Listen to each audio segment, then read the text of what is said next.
RJD के JP Yadav ji और वाम दल के हमारे साथीगण, हमारे झारखंड प्रभारी मीर साहब और सभी गठबंधन के साथी का मैं हार्दिक अभिनंदन करता हूं।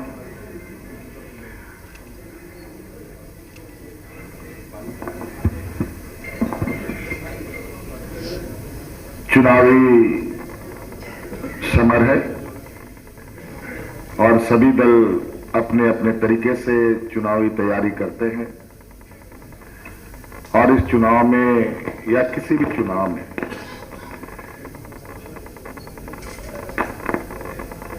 दलों के द्वारा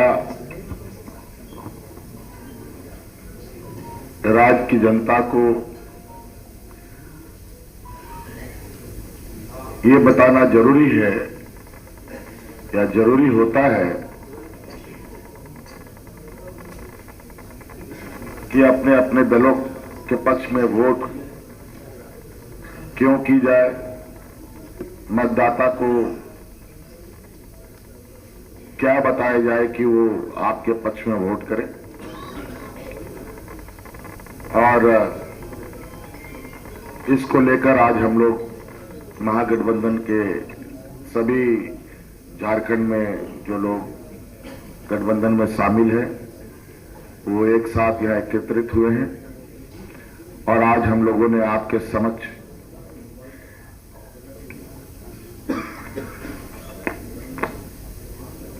इस चुनाव के बाद आने वाले सरकार में हम लोग किन किन कामों को प्राथमिकता के साथ आगे लेके चलेंगे। वैसे तो काम हजारों होते हैं, बहुत सारे ऐसे होते हैं जो सरकार के चलने के क्रम में वो सारी चीजें आती हैं और उसे करना पड़ता है। तो जब सरकार बनेगी और सामने आएंगी उस बात को देखा जाएगा लेकिन एक आउटलाइन राज्य की दिशा देने के लिए हम लोगों ने ड्रॉ किया है, जो आपके सामने 7 गारंटी के साथ अभी हम लोगों ने प्रस्तुत किया।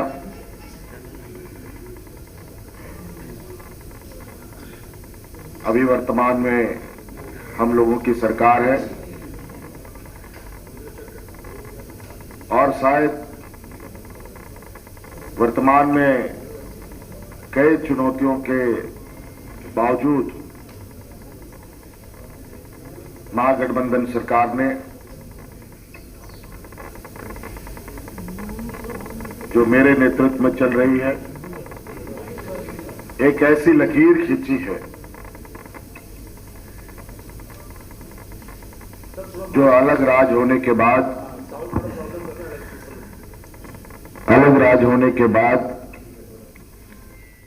जो इस राज्य में सबसे अधिक मौका हमारे विपक्ष के लोगों को दिशा देने का मौका मिला, उन्होंने राज्य को तो दिशा दिया नहीं बल्कि राज्य को दिशाहीन जरूर कर दिया।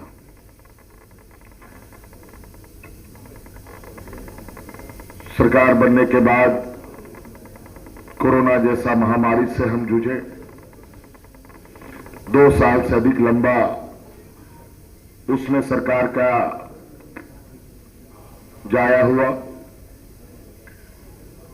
और उसके बाद हमारे विपक्षों का षड्यंत्र, उन सब को जवाब देते हुए आज हम लोग चुनावी समर में पहुंच चुके हैं। हालांकि हमारे सरकार का कार्यकाल अभी 1 महीना और होना था, लेकिन कौन सी ऐसी विकट परिस्थिति आ गई कि आज चुनाव 1 महीना पहले हो रहा है। राज्य अलग होने के बाद मुझे लगता है ये पहली बार हम इस चीज को देख रहे हैं और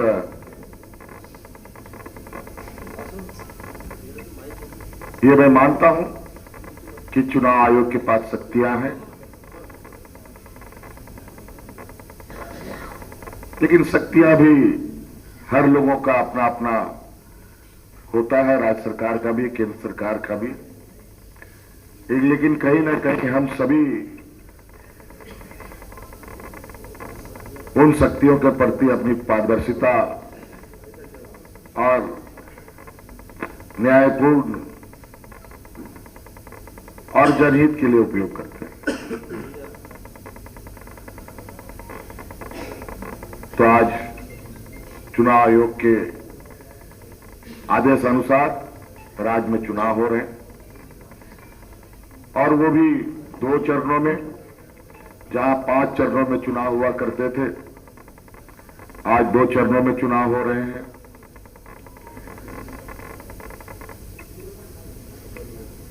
और इन सब के पीछे चुनाव आयोग का क्या तर्क है,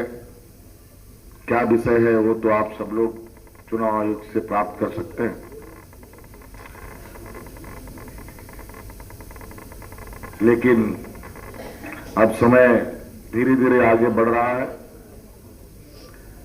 और हम लोग आज आपके समक्ष इस राज्य के लिए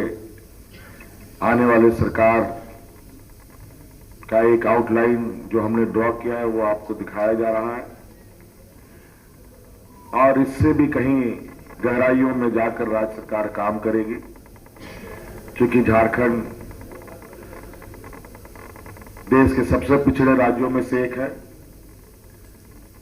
वर्तमान सरकार में हम लोगों ने हर संभव प्रयास किया है कि उन लोगों तक पहुंचे जहां आज तक सरकार की ना आवाजें पहुंची है, ना सरकार की कोई लोग पहुंचे हैं, ना सरकार की किसी तरीके की उपलब्धियां पहुंची। हम लोगों ने वहां तक पहुंचने का काम किया, और आज आप देखेंगे पूरे राज्य में लोगों के चेहरे पर मुस्कान है, उत्साह है, और इसी उत्साह उमंग के साथ आज चुनाव में सभी लोग हिस्सा ले रहे हैं। और बाकी विस्तृत रूप में हमारे आदरणीय खड़गे साहब विषय को बात को रखेंगे।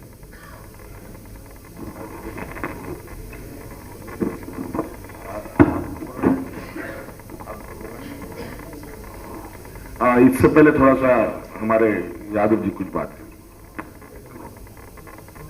सर एक मिनट माइक चेक करवा दीजिए, सारा ऑडियो खराब जा रहा है। कांग्रेस के राष्ट्रीय और सम्मानित अध्यक्ष आदरणीय मल्लिकार्जुन खड़गे साहब जी, झारखंड प्रदेश के माननीय मुख्यमंत्री और झारखंड प्रदेश के आन बान और शान माननीय हेमंत सोरेन साहब जी, और जब्त के आदरणीय शुभेंदु सेन जी, मीर साहब, सभी सम्मानित महागठबंधन के नेतागण, माननीय मुख्यमंत्री आदरणीय हेमंत सोरेन जी ने स्वयं जब अपनी बात रखने का काम किया तो सारी बात सामने आ गई, और आदरणीय खड़गे साहब स्वयं जो है अपनी बात जब रखेंगे तो और भी